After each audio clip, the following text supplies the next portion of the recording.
Today we're doing a quick review and first impression of all the Drakan warriors. I have played with all of them thanks to the guild research function available in the game, allowing you to play with any unit with your own runes, which is really amazing. So I now have a better understanding of all the Drakan warriors. And today I'll give you guys my opinion on who is the best one of all the new release unit. But before we dive into the first Drakan warriors, you might be wondering, why am I wearing this hat?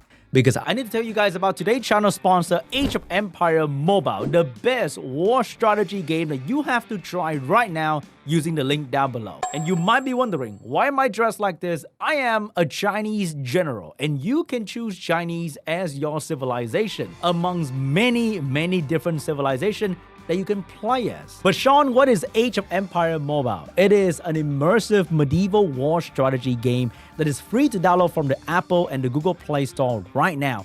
It'll bring both the nostalgic feeling from the past and the most modern gameplay experience of today to fit the mobile experience. It is also co-developed by Microsoft, World's Edge, and Timmy Studio Group, so you know it's gonna be amazing. And this game has everything we want in our favorite mobile game. Multiplayer war PvP? Check. Deep strategy gameplay? Check. Stunning visual and ultra grand battlefield?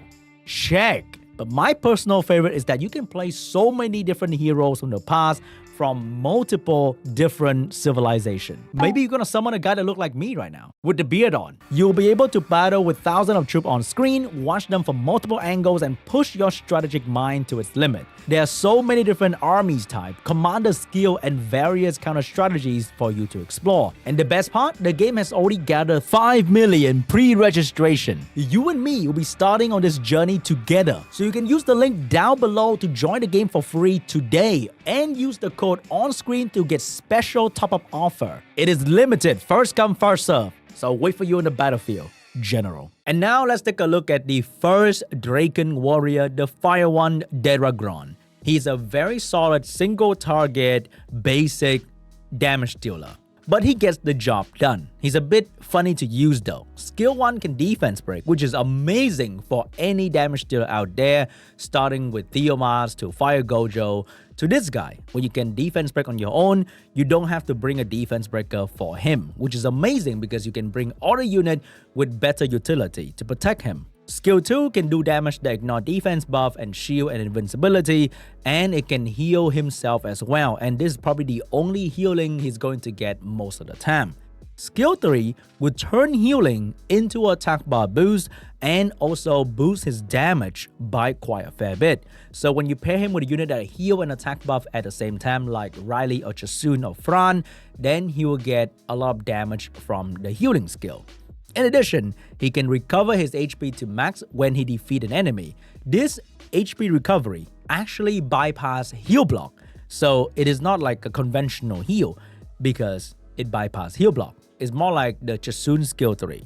And speaking of Chasun skill 3, it also bypasses the passive because Chasun skill 3 is not really a heal, it's an HP balancing kind of thing, so it will go through the passive of Deragron as well. So most conventional healing skill like Riley or Fran will not really heal him. It will just give him attack bar and more damage. So when you use this guy, it is important, in my opinion, to not let him be the target of any real damage dealer on the enemy, especially if they are water, because the moment they attack him, they're going to absolutely destroy him because look at that base HP.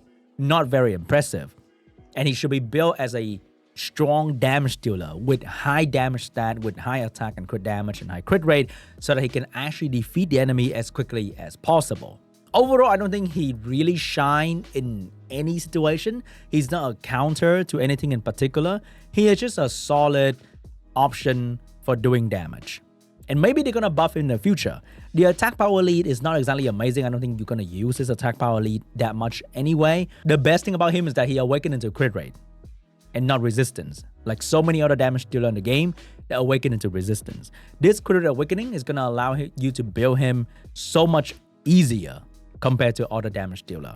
But how does he compare to the free-to-play damage dealer that most of you guys will have? For example, Thessarian, who can also defense break, do very good damage, very tanky, has a very strong passive to counter so many other things in the game.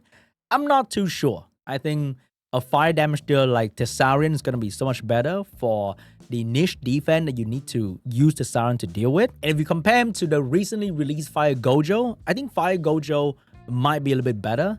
If Gojo get a crit rate awakening instead of resistance, that's going to be even better because Gojo provides utility and he can sort of protect himself with the passive. On the other hand, even though he can do some decent damage, he can't really protect himself, so it's going to be a little bit harder to use in my opinion. But hey, all the units we are going to review today, they are all half-baked at the moment, which means they can be so much better in the future. That's how Comtos does things nowadays. They're going to release unit and they're all going to be shit for the most part. The next one, the Water Dragon Warrior Solvark, is actually not that bad. Skill 1 is the same. He awakens to accuracy, which is amazing because he needs accuracy so bad.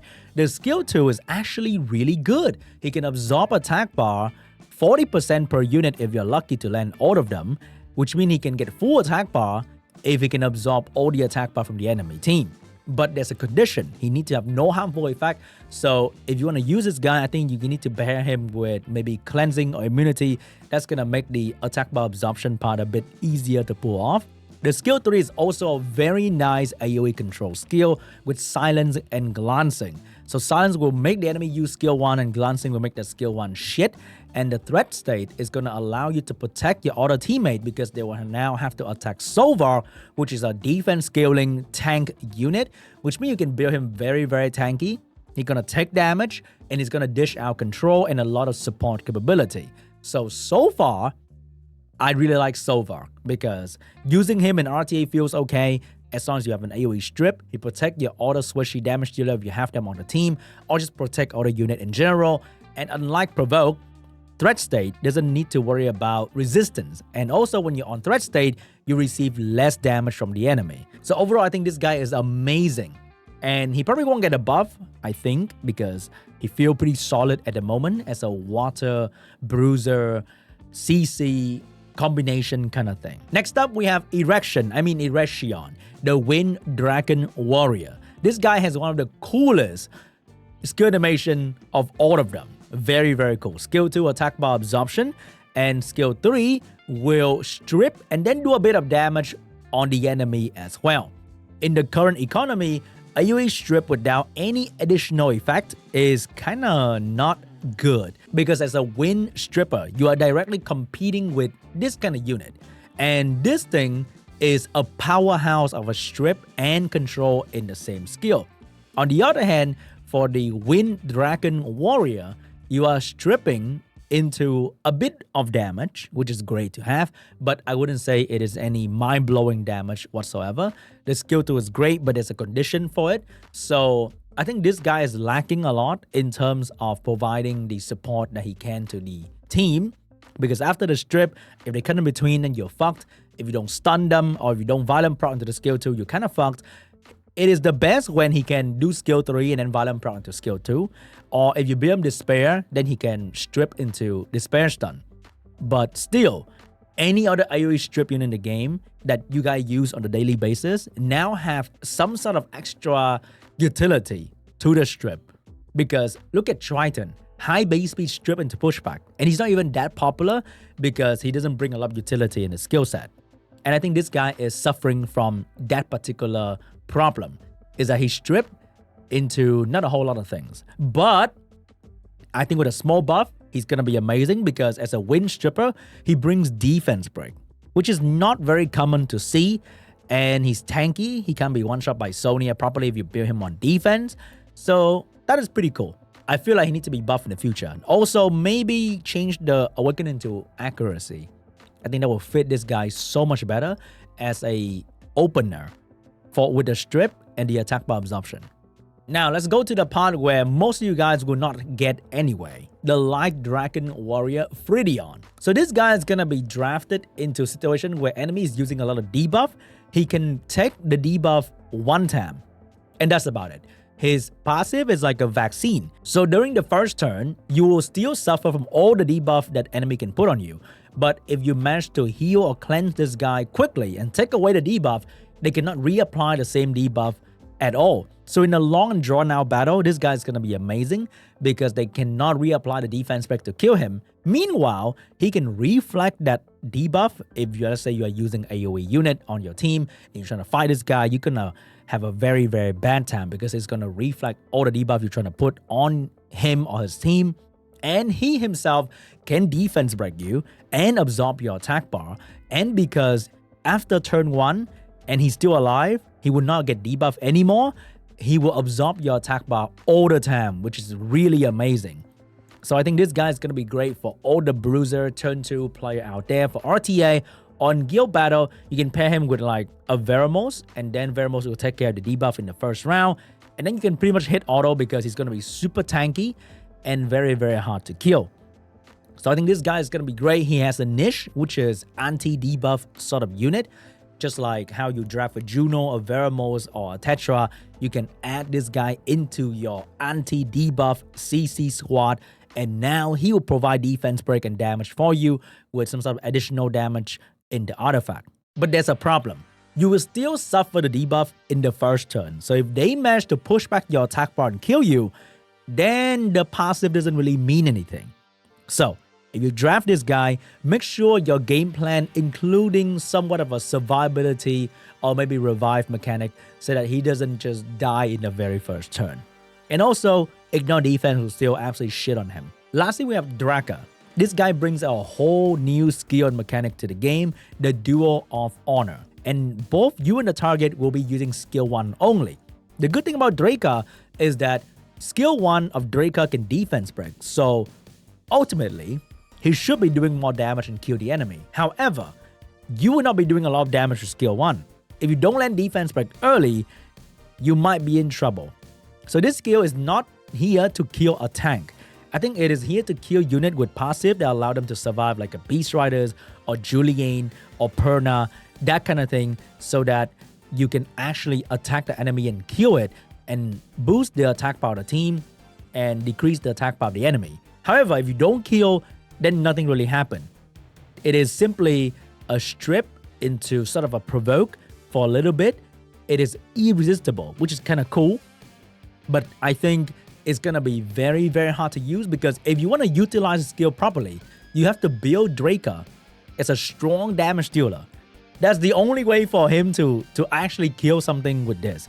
But if you're a strong damage dealer, you might not be tanky enough to survive the damage of the enemy you are trying to hit because you are trying to hit another damage dealer. Like, for example, a Perna, a Julian, or Beast Rider. They can do very good damage with skill 1 as well, even without their passive.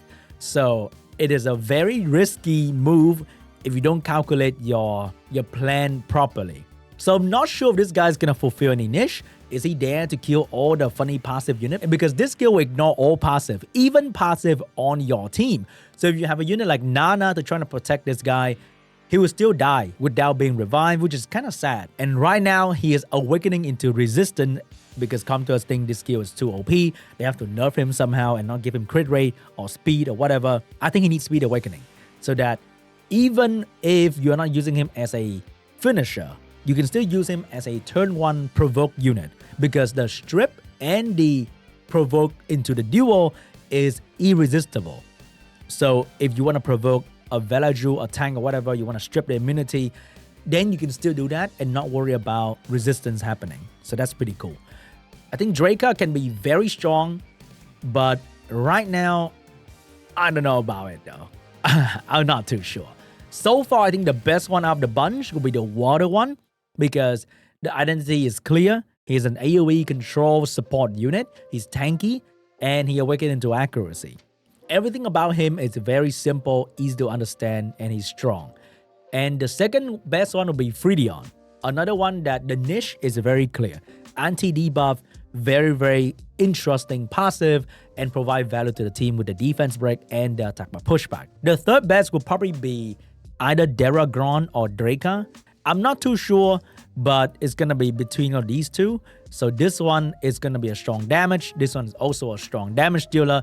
They're kind of similar, but Drakar is cooler. So I think I'm going to rank him third. Fourth will be Deragron. And the last one will be the Ereshion. Don't like this guy at the moment because there's so many other win AoE strip option that you can use, and this guy is definitely not one of them because he doesn't provide enough utility at the moment, in my opinion. Unless you have insane runes, you have Obabo runes, you can play with whatever the fuck you want, and you're still gonna win anyway. That is a different story. And that's it for the video today, guys. Let me know what you think about the new unit down in the comment section below. Once again, remember, these are all half-baked units. They all can be stronger in the future. That's just how Comtos does things moving forward. Thanks for watching. See you guys in the next one. Bye-bye.